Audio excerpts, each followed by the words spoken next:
Première lettre de saint Paul apôtre à Timothée, chapitre 1. Paul, apôtre du Christ Jésus par ordre de Dieu notre Sauveur et du Christ Jésus notre espérance, à Timothée, mon véritable enfant dans la foi.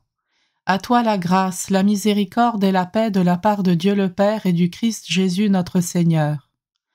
Comme je te l'ai recommandé en partant pour la Macédoine, reste à Éphèse pour interdire à certains de donner un enseignement différent ou de s'attacher à des récits mythologiques et à des généalogies interminables.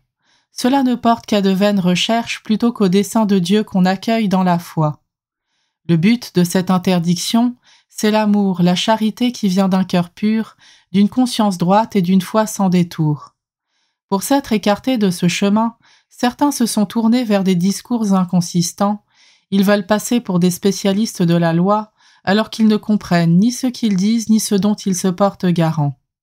Or, nous savons que la loi est bonne, à condition d'en faire un usage légitime, car on le sait bien, une loi ne vise pas l'homme juste, mais les sans-loi et les insoumis, les impies et les pécheurs, les sacrilèges et les profanateurs, les parricides et matricides et autres meurtriers, débauchés, sodomites, trafiquants d'êtres humains, menteurs, parjures, et tout ce qui s'oppose à l'enseignement de la saine doctrine. Voilà ce qui est conforme à l'évangile qui m'a été confié, celui de la gloire du Dieu bienheureux. Je suis plein de gratitude envers celui qui me donne la force, le Christ Jésus notre Seigneur, car il m'a estimé digne de confiance lorsqu'il m'a chargé du ministère, moi qui étais autrefois blasphémateur, persécuteur, violent. Mais il m'a été fait miséricorde, car j'avais agi par ignorance, n'ayant pas encore la foi. La grâce de notre Seigneur a été encore plus abondante, avec elle la foi, et avec l'amour qui est dans le Christ Jésus. Voici une parole digne de foi et qui mérite d'être accueillie sans réserve. Le Christ Jésus est venu dans le monde pour sauver les pécheurs, et moi je suis le premier des pécheurs.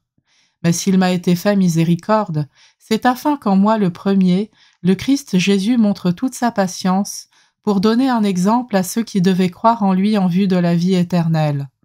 Au roi des siècles, Dieu immortel, invisible et unique, honneur et gloire pour les siècles des siècles. Amen. Voici la consigne que je te transmets, Timothée, mon enfant, conformément aux paroles prophétiques jadis prononcées sur toi, livre ainsi la bonne bataille, en gardant la foi et une conscience droite. Pour avoir abandonné cette droiture, certains ont connu le naufrage de leur foi. Tels étaient Hyménaïos et Alexandre, que j'ai livrés à Satan pour leur apprendre à ne plus blasphémer.